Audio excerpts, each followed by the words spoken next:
Hey everyone, Curse Deck Builder here, making our way to 10,000 decks assisted.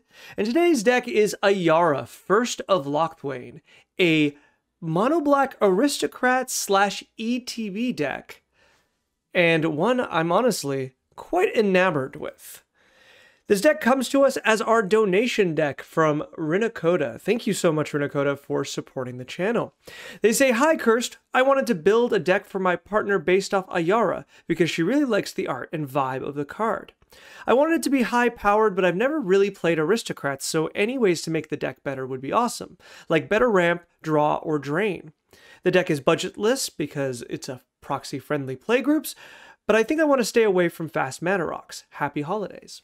Thank you so much for the deck. I have a lot of ideas in the directions we will go, and I'm still working on. I wanted to make a big video on aristocrats. I'm hoping that's going to come out in the next few weeks. Well, I'm hoping to finish it and then film it and edit it over the next few weeks, but we'll get there for sure.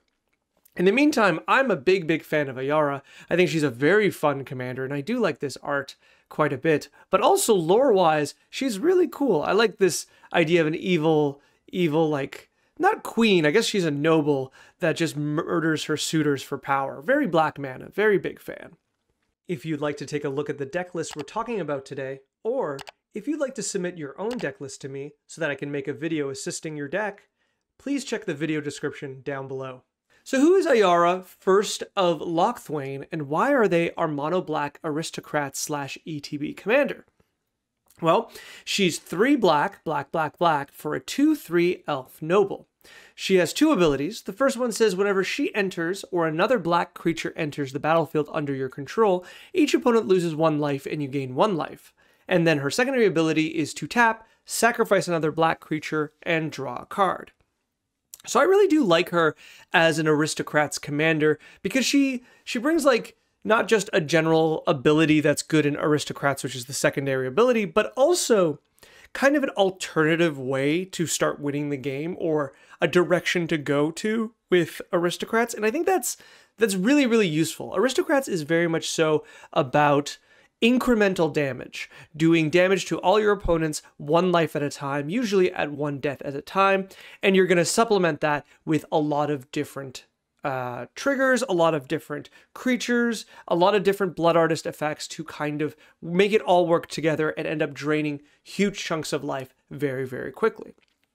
Now, I will note, we're going into this, this deck is supposed to be high powered. I think there is a very distinct ceiling on the power of a mono black aristocrats deck. There's a few things like we could do to fix that by putting in like infinite combos, but there's none that are really accessible, and perhaps any other direction would heavily kind of, how do I put this? It would power down the deck or change what the deck is. And I'm not too interested in that. I don't want to do that. I'm not saying this deck won't be particularly strong. As we go through the deck, I think it'll be clear where the power is and where the power may lack a little bit. So looking at the deck itself, I'm a very big fan. I think the setup's very nice. Looking at the curve immediately, I generally very much so like it.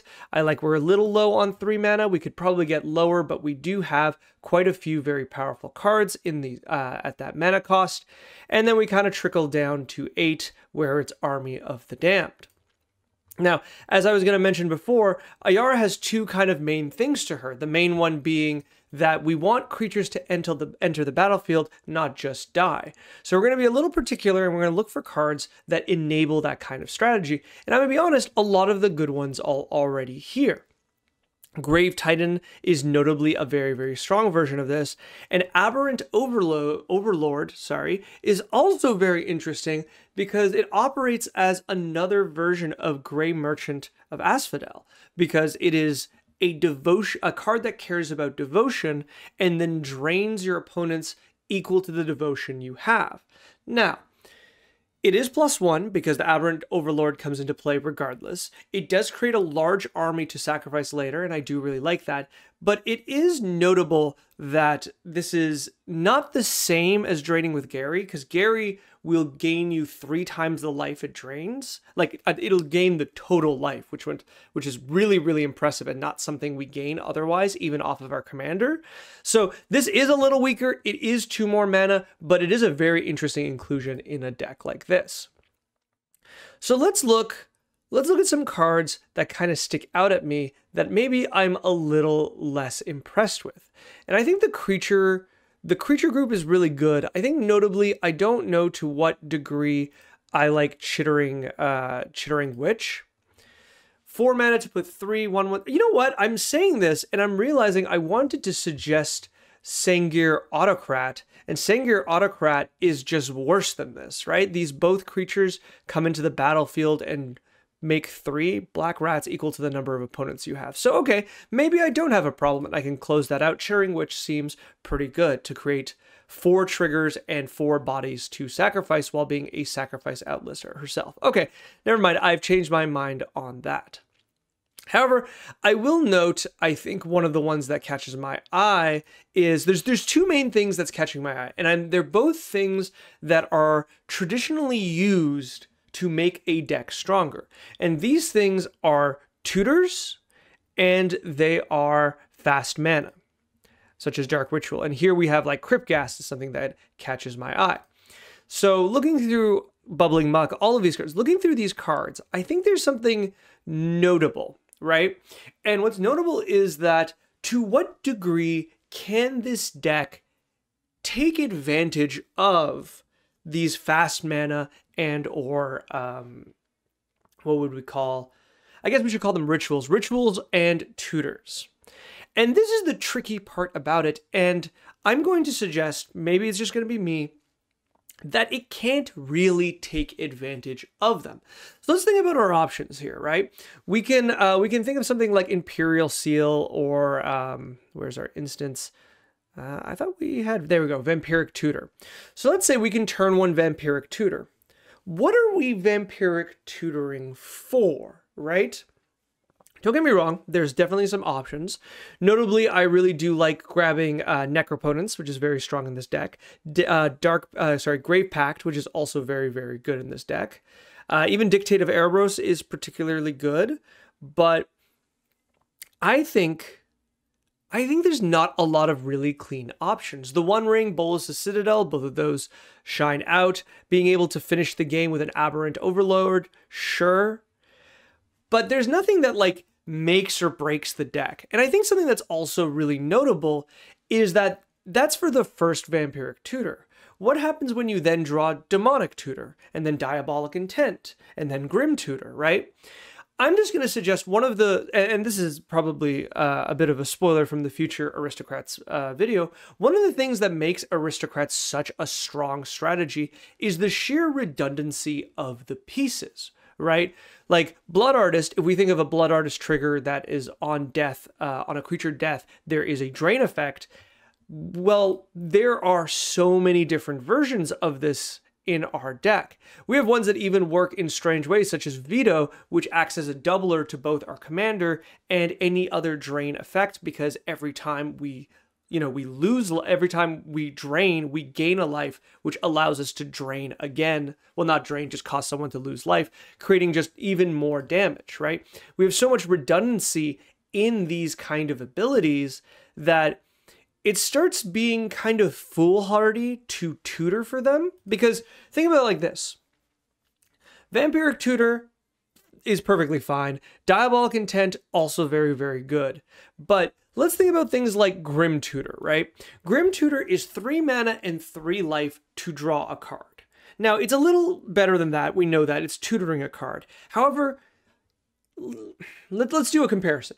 If I had a mono black deck that had Relentless Rats in it, and I had 20 Relentless Rats in the deck, would you play Grim Tutor in that deck to grab the rats? Now, there's other cards in the deck like Thrumming Stone and stuff that you're going to want to grab, so you have other tutors for that, but would you play Grim Tutor? And I think I wouldn't. Grim Tutor is the mark of a deck that's usually a little lower power and wants to abuse Grim Tutor in certain ways, such as abusing the fact that it's a 3 mana tutor, which is something you don't see often, so you can use certain cards to get it back specifically or tutor into it. It can be using it for, I don't know, a budget reason. Well, it's $21 for this card. My goodness. Okay, definitely not a budget concern here.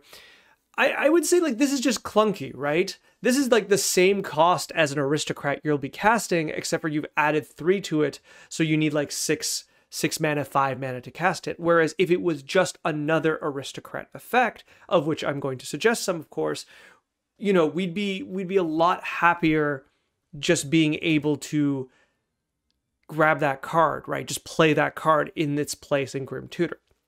So for me, with a deck like this, I wouldn't mind if we went down a few. I don't think, like, Demonic Tutor is probably the bar where I'm like, yeah, that's fine. It's still 2 mana. And Diabolic Intent at least works synergetically with our commander or our deck because it sacrifices a creature. But the rest, I don't know. I don't know if I like them, right? Notably, Grim Tutor, even Imperial Seal, I feel, because Imperial Seal and Vampiric Tutor don't actually tutor it. It puts it on top of the deck, which makes you down a card. Wishclaw Talisman as well feels a bit overdoing it. And Beseech the Mirror as well. All of these I find are probably a little too bad for them. Beseech the Mirror at least has the ability of casting the spell, traditionally the One Ring, but it can also be used to cast Grave Pact, for example, which is a very, very strong card in this deck.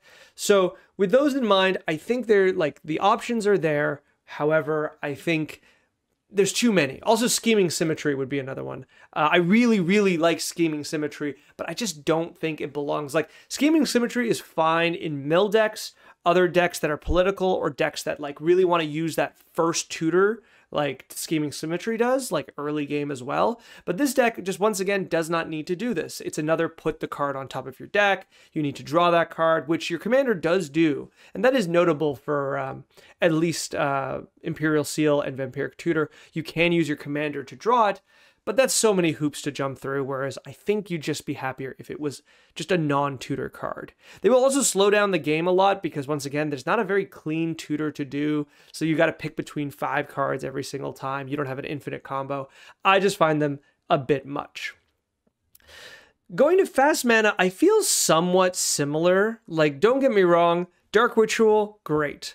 Cryptghast, I get it because it stays around and it gives Extort. That's pretty good.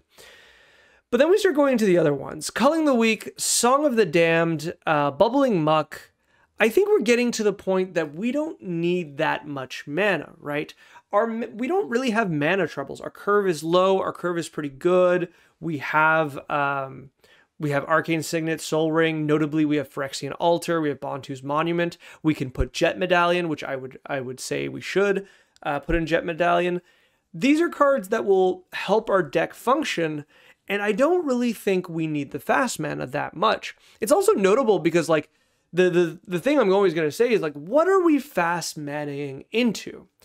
Dark Ritual is really, really strong because Dark Ritual allows you for your turn 1 commander, turn 1 Necropotence, turn 1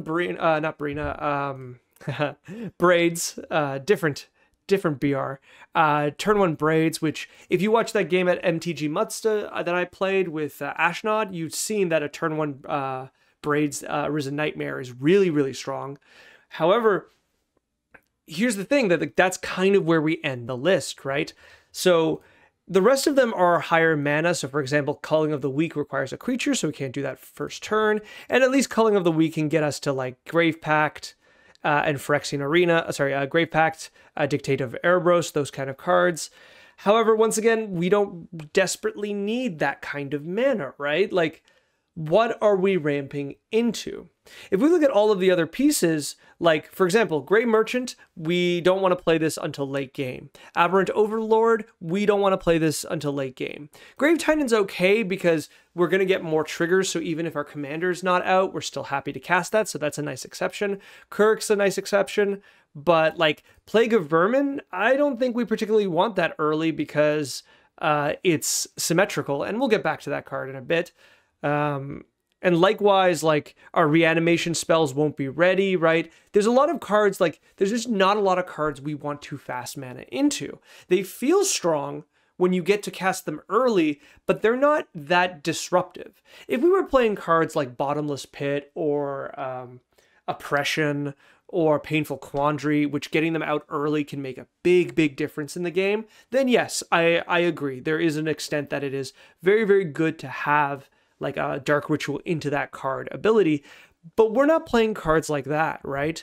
Being able to put out Veto early doesn't really mean anything. Opposition Agent, if the power's there, yeah, that's good, but Ophiomancer, a turn 1 Ophiomancer, is not really a meaningful play, right? Just you wait until you have 3 mana. Don't get that in there.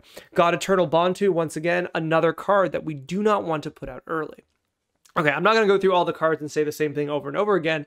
My argument is that we should be also cutting down on fast mana. It's just a little excessive. We don't need it as much. We're not going to be using it as much. It feels like these are the things that increase the power of a deck. However, they're not really going to. So I think there's a bit of a limit here on the usefulness of these cards, and I think we shouldn't be too worried about them.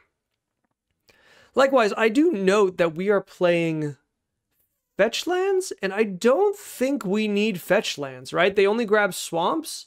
We're not even playing Witch's Hut. Oh, no. Is it Witch's Cabin? What is it? Witch's... Oh, if I can spell it correctly. Swamp. 3 or more. Witch's Cottage. There we go. I was thinking of Dominion, which is Witch's Hut. Yeah. So Witch's Cottage isn't even in the deck, which it could be, by the way. But if we're not playing Witch's Cottage, we shouldn't be playing fetch lands. They're just a liability and unnecessary when those could just be swamps. Let's see, what else? Before we get to the high mana cards, I think the last thing that I kind of want to talk about is a few cards here. And actually, let's just get into the few cards here and there, because I think that's... No, there's one more thing I think I can talk about in a group, and that's the reanimation. I feel like we could do better. I'm not quite sure what we're reanimating. Like, okay, so Aberrant Overlord, Grey Merchant, Massacre Worm, these are good cards to actually reanimate, but we only have one half of reanimation packages, right? We have Reanimate, we have, let's see, Corpse Dance, right? We have Necromancy, I think that's it, but we have no ways of and we have Nim Deathmantle, technically. I really do feel like we don't have a lot to do with reanimation. Like, if we could put in one Entomb, I would like it a lot more. Or if we could put also in, like, Unmarked Grave or Buried Alive, then it gets a lot better. But at this moment, that if you're going to play reanimation, I think I would prefer something like Victimize, where you're at least getting an advantage out of it, where you're losing one creature but getting 2 back.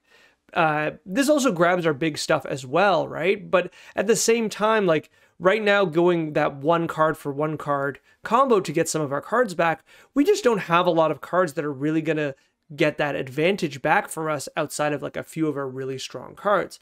So reanimation that we don't ourselves set up really does feel like instead we're depending on our creatures dying. And if we're depending on our creatures dying, I think what we should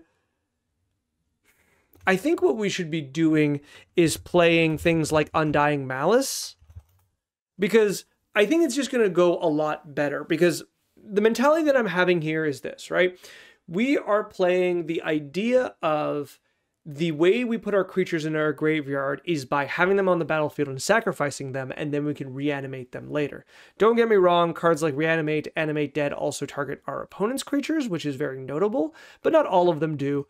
So if we're planning on killing our own creatures to get them back, Undying Malice effects might be worth replacing a few of those. So Undying Malice, Not Dead Yet, or Not Dead After All, I forget which one it is, but those kind of 1-mana Undying effects might be worth playing, because at least we'll be getting they can be used as protection spells as opposed to just like sorcery speed spells to reanimate our creatures. So we'll be able to get them back quickly, and if our opponent like destroys like lightning bolts our commander, we can use Undying Malice to try to keep her alive, which I particularly like. And by keep her alive, I mean reanimate her, right? So I would like those a little bit because I feel like it would give a defensive edge to the deck. But then you still can, like, at that point, you still get to play Reanimate and Animate Dead. I would keep those two and probably change the rest. So you're still in a position that you can still get some good reanimations or steal cards from your opponent that are very, very important. Now, let's go through a few cards here that catch my eye. Going straight to Plague of Vermin. This card, and I would say the next card, Army of the Damned, are very cute, but maybe not where you want to be. I'm going to give you a bigger X card to cast, which you actually already have down here, but these two, Plague of Vermin especially, is really interesting because it has this whole thing where you are basically, you pick a number and you drain your opponents for that much and you get the life back, which is really, really nice. But then your opponents, if they want to take advantage of it, they have to pay life too in order to create creatures. However, I don't know if people regularly, like if people pay life into this, right? If they pay life into this, they must be taking advantage of the rats somehow, right? Whereas like, maybe they're using it in a way to like sacrifice to Ashnod's altar. Maybe they're a token deck. Maybe they want some kind of defense or some kind of other effect. This is just outside of your opponents that can really benefit from it. You're not going to get your opponents to get that double drain. So really what you're doing is paying 7 mana to pay life into a drain, which, don't get me wrong, is still very, very good, because if you have the most life in the game, which is possible, this is a very, very strong card. However, this is why I think it's win more, right? Remember our setup of our ideas on win more. Is it good when you're behind? Is it good when you're ahead? Is it good when you're at neutral? And is it good with your commander out? And this is not good when you're behind because you need a life lead to take advantage of it. It's basically useless when you don't have your commander. Not completely, because you could have aristocrat setups, but even then, it's hard to break even without your commander out in play. And it's fine. It's fine in neutral because it opens you up to your opponents using it against. So it's kind of medium in neutral. And when you're ahead, it's very good. So it matches the two ideas of it being good when you're ahead and good when you're with your commander out, that I think makes it particularly not attractive to me. But you might say, wow, this is an expensive card that used to be 50 cents. What happened? You might be saying, but Cursed, you said you like Abhorrent Overlord. What is the difference between these two cards? I think it's just straightforwardly the fact that your opponents can take advantage of it as well. And at least like there is like an element that either of these cards go on the stack and someone destroys your commander. Which one are you more upset about? And I think it's when you cast Plague of Rats, because Abhorrent Overlord will at least get you a 6/6 and a somewhat large army of harpies, especially in neutral. Not so much when you're behind, but that being said, like getting 3 bodies just off the Overlord is pretty good, but knowing that you have some enchantments, it might be a bit higher than that.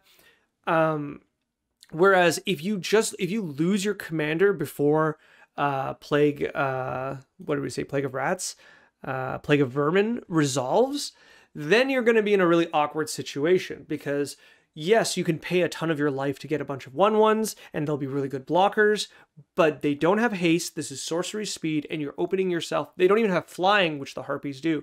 So you're opening yourself up to being extremely vulnerable over the next turn cycle, and it might become even more worthwhile for your opponents to pay life into this because you're not getting the advantage, and they get to untap with their rats. So I think that difference is very nominal. So I really don't like this card. So I would say definitely doesn't belong here.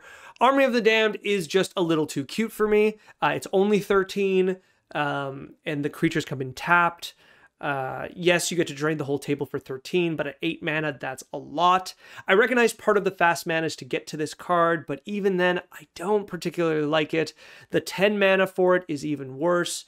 I don't know. This is a card that I don't know how often you tutor for. I don't know how often you try to cast. It's a little clunky. It is really, really cute, but it is very, very clunky. So I personally don't like it. Whereas Torment is much better, but we'll talk about additions when we get there.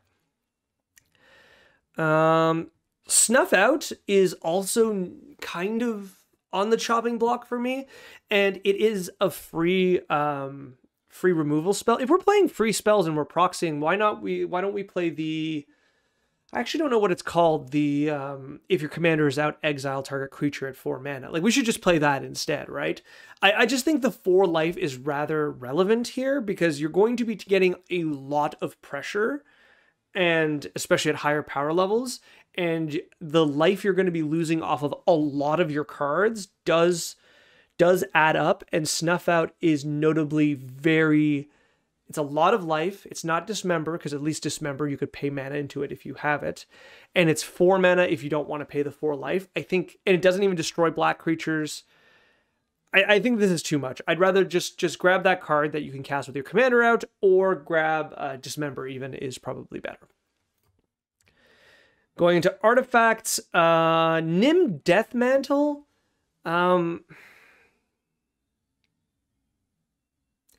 Is there a combo here? Is my immediate thought. Whenever a known token creature dies, you can return that card to the battlefield and attach Nim Deathmantle to it. I do like it, don't get me wrong. It can be a really, really good reanimation spell, but I kind of do just prefer Undying Malice effects in that slot. This just feels a little clunky. The +2/+2 Intimidate is nice, but it's so hard to attach. I'm sure there's a way that this, like, yes, this is probably a combo, right? This is a combo with Grave Titan. So you play this, you wait for the Grave Titan to play and then die. Use Ashnod's Altar to sacrifice the 2 zombies, giving you the 4 mana. Then you sacrifice the Grave Titan. Grave Titan goes to the graveyard, and then the trigger will resolve to bring it back with Nim Deathmantle using that 2 mana. And you can't interact with the sack. This isn't perfect, because they can interact with, if you don't have enough mana, they can interact the ETB of the Titan, and therefore you won't have a chance to sacrifice it for the mana. So they can interact with it, but that is good. Is that worth it? I guess this answers my question of what's your combo. That's a 3-card combo. Your commander, which is easy, Grave Titan, Ashnod's Altar. Oh, that's 4 cards, right? And Nim Deathmantle. I think that's a little too cute if you're trying to get to a higher power level. I think this card is just a little too cute. It is a combo that people can see from miles away. If they're playing at this power level, they know how to destroy artifacts. I feel like this is just a little clunky, and you're going to play this and generally forget about it. Whereas Undying Malice, you only need to hold up 1 mana. They don't see it in your hand, because it's in your hand. They don't see it coming, and you get good surprises with it. So I like that a little better. The One Ring, I gotta do that thing where I say I don't know if the One Ring belongs here. It is definitely black flavored, and I do like it here. I do like it as a draw engine, but I don't know if I really care for it in a deck where you have access to Necropotence, because let me tell you, which one are you going to put into your hand? If you beseech the mirror, do you cast Necropotence or do you cast the One Ring? Don't get me wrong, there are situations where the One Ring can save you from infinite amount of combat damage, but it will draw you fewer cards and cost more, right? Is that right? How much do you pay per card? I think you pay 1 life per card always, but you're limited to every time you tap, because the burden counters never go away. Or do you pay less? I'm sorry, I can't do that math right now. I probably can't do that math ever, but I think Necropotence is just stronger because it just represents the cards almost immediately in higher quantity, whereas the One Ring, you do get that first card immediately, but the rest you have to wait.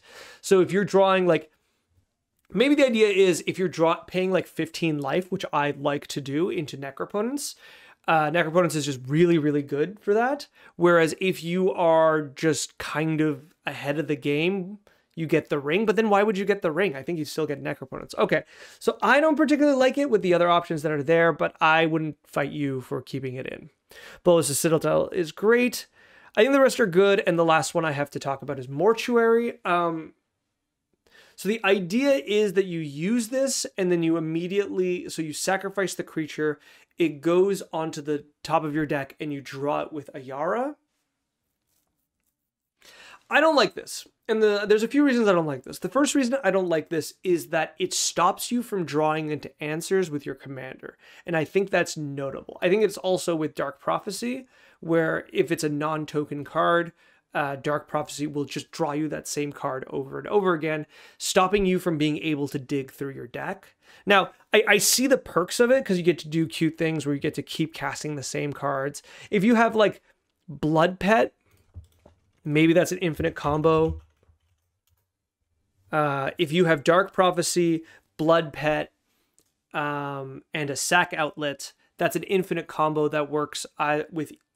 So you lose a life, but then you gain a life with either. Yeah, so this would be an infinite combo, right? Where your commander or a Blood Artist will gain you back the life every single time. Blood Pet, every time it's sacrificed, will add you black mana. The card goes on top of your deck. You draw the Blood Pet, and then you and then you cast it again. So that is an infinite combo. Once again, a little clunky. I do like Blood Pet because you can't interact with it. They could counterspell it, which is kind of rough. Is this from the battlefield? Yeah, from play. I think even with the combo, I don't really like it. It's very, very clunky. I think when it's very win more, because when you're behind, this card is going to be very, very bad for you.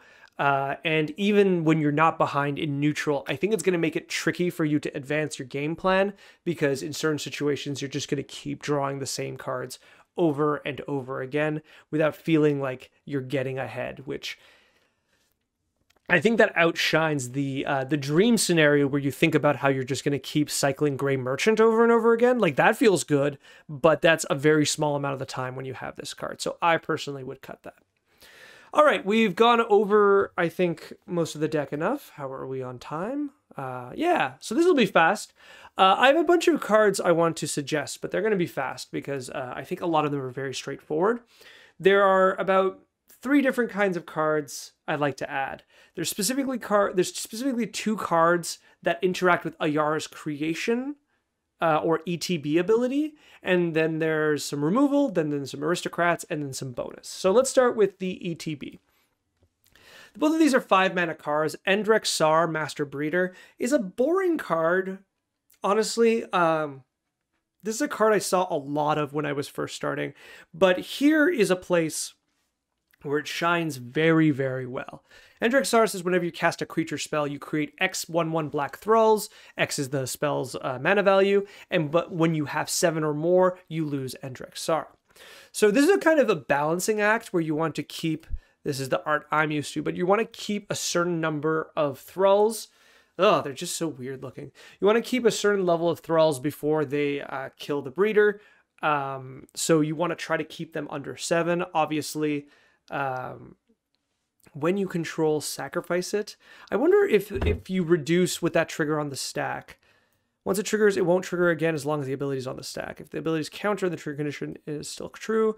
So the ability resolves regardless of how many thralls. Okay, so if you hit 7 at any point, you lose this guy. But all that aside, I think it's still rather good. Getting free, like, especially with a sack outlet, getting free 1/1s every single time you cast a creature is really, really good.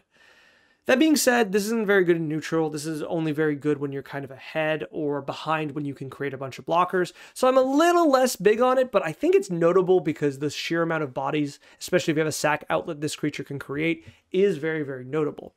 However, all in all, I prefer Ghoul Caller Gisa. She's just a fantastic character, and this card is a card I've always loved, and I've yet to be able to put her somewhere that I particularly like, and I think this is definitely where I like her. Not only does she have sacrifice outlets, albeit once per turn cycle, she creates a very, very stupid amount of zombies if you allow her to pick a big target. And though you don't have what I would consider to be gigantic targets, you definitely have stuff like God Eternal Bontu, Grave Titan, Massacre Worm, Aberrant Overlord that are very reasonable to sacrifice with your deck's ability to probably get them back at some time. Also, several of those cards are being played for their ETBs, so once they're on the battlefield, you don't particularly care to keep them. And Gulcaller Gisa turning, let's say Bontu, for example, that 5 into 10 power of 2/2s, getting 5 extra triggers off of your commander, not including any aristocrat effects that you have, you're going to be very happy with that result. I think it's particularly ghoul, I said ghoul. It is ghoul, I will say, but it's also very cool. And I think it is a great way to kind of get some power out quickly, get a bunch of bodies out, and overwhelm your enemies. Remember, this is kind of a burn deck, and this card's ability to turn a creature into a ton of creatures is really, really nice. It also, like, I did say that it works well with aristocrats, but I really want to, like, put that into, like just as a concept, that if you sacrifice just zombies, like the tokens she generates with her, if you sacrifice them, you're turning one body into technically 3, that first aristocrat trigger and 2 more. But the second you start sacrificing anything bigger, even your commander, even anything else, you are getting way more bodies on the battlefield. And that's what aristocrats need to generally win a game. One turn where they just generate enough triggers, and she allows that to happen very, very well. Very quickly once she's out. So she's very threatening, and I do like her. And she's a great character. All right, 2 cards, because I told you to take out Snuff Out, and we're looking at our removal package. Innocent Blood and Plague Crafter. These are cards that are generally just good in aristocrats.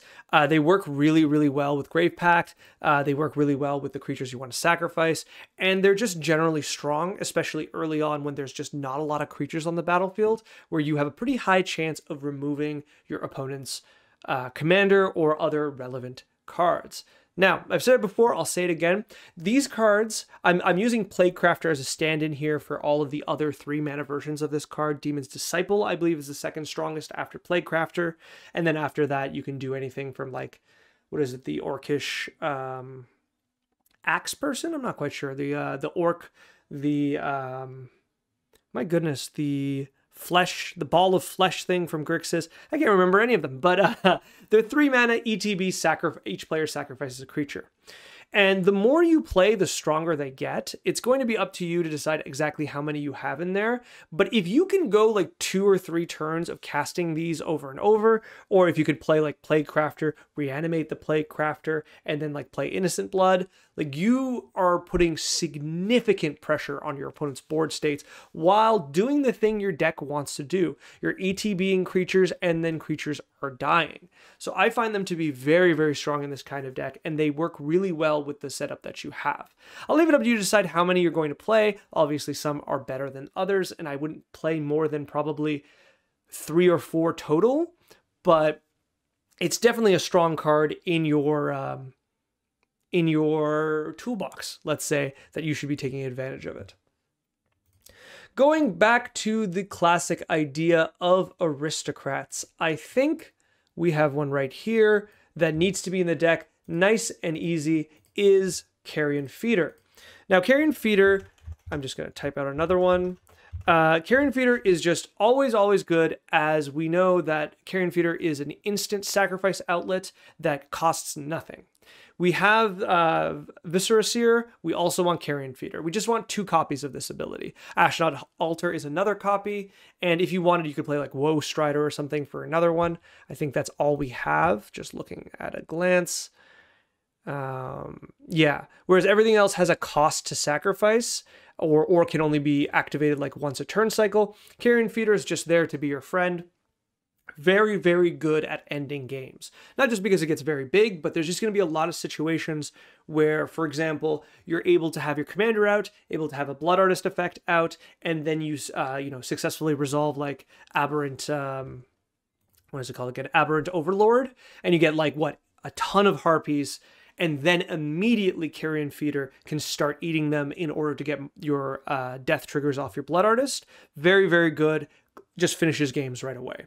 And so I think this is just basically necessary. Like, I wouldn't... Don't leave home without it is my advice when it comes to Aristocrat decks. You should play both this and Viscera Seer 100% of the time. They're incredibly powerful cards and are nice turn 1 plays. Another card that I think is kind of interesting in this deck, I think you could play pretty easily, is Midnight Reaper. So I'm gonna put this in terms of like talking about this and talking about what would we call it? Our tutor cards. So Midnight Reaper is a draw engine, right? It turns your non-token deaths into card draw.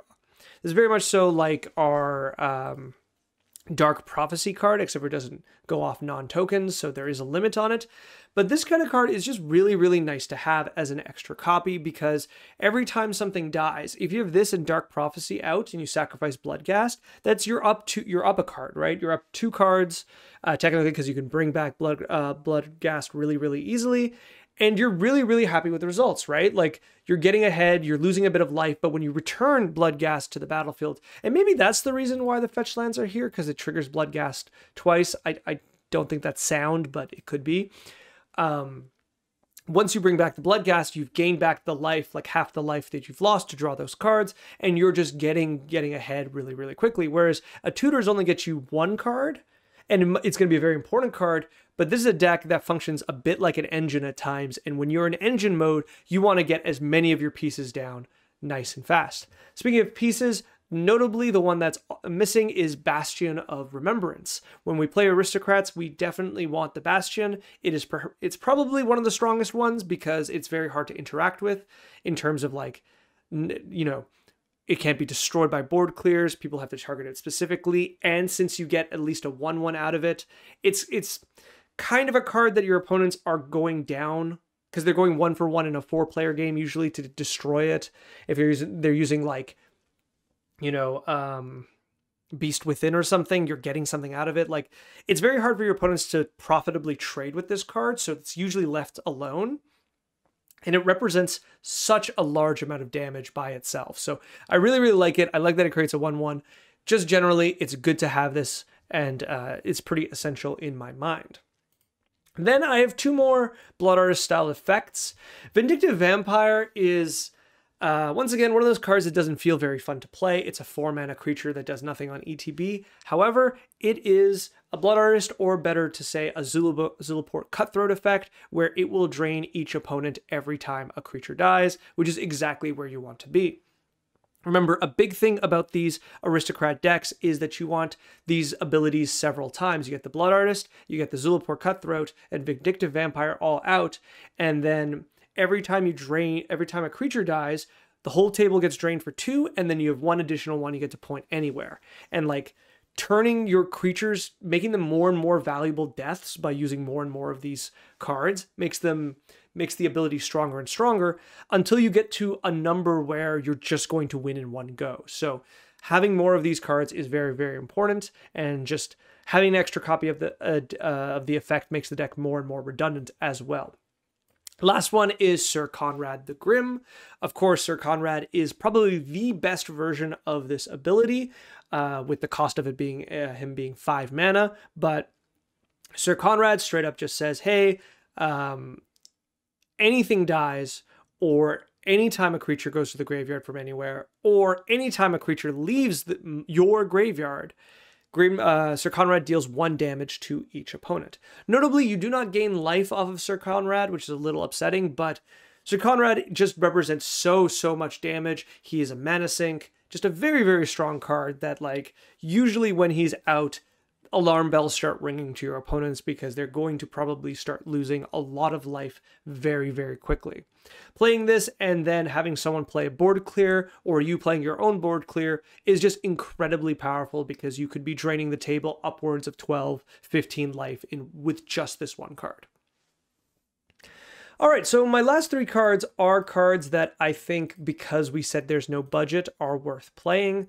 Torment of Hailfire. This, I think, should be your high mana card. I know it doesn't work with our our commander in the same way, but this is the big, you know, black mana X spell that threatens to win the game, where you can just sacrifice your entire board into Ashnod's Altar and then cast this spell, and hopefully you'll just win the game that way. Very, very good card. It's modular because you can also cast it for a smaller number later in the game. So I really do like this card. It is still your big clunky spell, but doesn't always feel like it. And it threatens to end the game on the spot, as opposed to creating a large amount of rats to trigger some triggers and abilities on the stack, which during that time your opponents do have means of interacting with that, you know, destroying Ayara, destroying her Blood Artist abilities, all these kind of things. There's a lot that could happen, whereas Torment of Hellfire is nice, it's simple. Put everything you own into X and destroy your opponents. Another one that is very, very notable in Black's kind of wheelhouse that I still don't have any real copies of, which is heartbreaking, is Black Market Connections. As when you start your turn on your pre-combat main, you either get a treasure, you draw a card, or you get a 3/2. And I say or, but I mean or because you can pick multiple, you just do have to pick one. The versatility of this spell is very, very, very good. Do not always pick all three. I know it's tempting, it's exactly what I like to do, but it is not sound to always just do the three, so be careful when you're using this. However, extremely strong spell, very good to Dark Ritual out on turn 1, so an easy inclusion if we are proxying. And then one more for fun, just a fun card for me, is Bloodletter of Akla. Oh no, okay, it's just a Bloodletter. It is a vampire demon. Don't worry too much about its name. So this is if an opponent would lose life during your turn, they lose twice that much life instead. So, generally, if you've been watching my channel, you know I don't generally like cards that double the things we want to do, but I do like the first one often. I don't like the second and beyond, but the first one is usually fine. Veto is kind of our first one. Kind of, not necessarily, doesn't work with some of our cards, but definitely works with others. Bloodletter is definitely our first real one that works with every single one of our cards because it's lose life, not damage. So doubles all of the damage we'd be doing to our opponents during our turn, which can make the math really, really good in your favor. It lets you have very, very explosive turns, and a 2/4 with flying is not the worst body. Anything that would destroy this creature would probably destroy any other creature as well, meaning that extra point of toughness to put it out of range of Bolt is very, very good. I do not understand why this card is $12. I don't think it's that good, but it's definitely fun, and this is the kind of deck that it's very, very fun in. Alternatively, of course, there is the... I forget what they're called, but the New Phyrexian Gods, the ones that gain indestructible, they're like legendary mythics. That one, the black one, says like you get double death triggers, but this is just better because not all your damage comes from death triggers. Some of them comes from ETBs, right? All right, that's generally what I have to say. I think this deck is sick. I'm very, very happy seeing a deck like this. You know, I love Aristocrats. You know, I love Reanimator and I love Black. So big, big fan of this deck. Ayara is very, very cool. There also are a lot of different ways to play Ayara should you feel that, play this deck with different commanders. Should you feel that Ayara doesn't fit after a while, you can play Braids, you can play other things. There's just a lot you can do. So the deck has a lot of versatility in it. If you wanted to go even higher power, unfortunately, I feel like we're going to have to add a second color because at much higher power levels, we're going to come into a point that our lack of meaningful interaction with a lot of different permanents is going to bite us. Our inability to destroy artifacts, our inability to destroy enchantments, our inability to counterspell. This is going to add up, and we're going to be forced into the role of just playing aggro, and we cannot aggro out that quickly. We are an engine-style Aristocrats deck. We are aiming to win in the mid to late game without interacting with our opponents too much by just draining them out of the game. So this doesn't have the speed to kind of get somewhere without no interaction, so we're forced to play some interaction. Now, like I said before, if you want to go the route of putting in Oppression, putting in, Bottomless Pit, Painful Quandary, that kind of... that package that I like to put in black decks to oppress our opponents, you can. However, it will change the deck to a certain point, so I'll leave that up to you. But otherwise, I love the deck. Thank you so much, as always, Rinakota, for supporting the channel. It means a lot. If you'd like to send me another draft of this deck or any deck, you can with the link that is in the video description below. If you want to send me as a donation deck, so it'll be one of the 2 decks I do in the week, that's even better. I'd appreciate that, but you don't have to. Finally, if you want to like, comment, subscribe, do that whole thing, that's always great. We're almost at 500 subscribers at the time of this video, and I'd like to make it. It would make me happy. All right, thank you very much, and good luck building Ayara.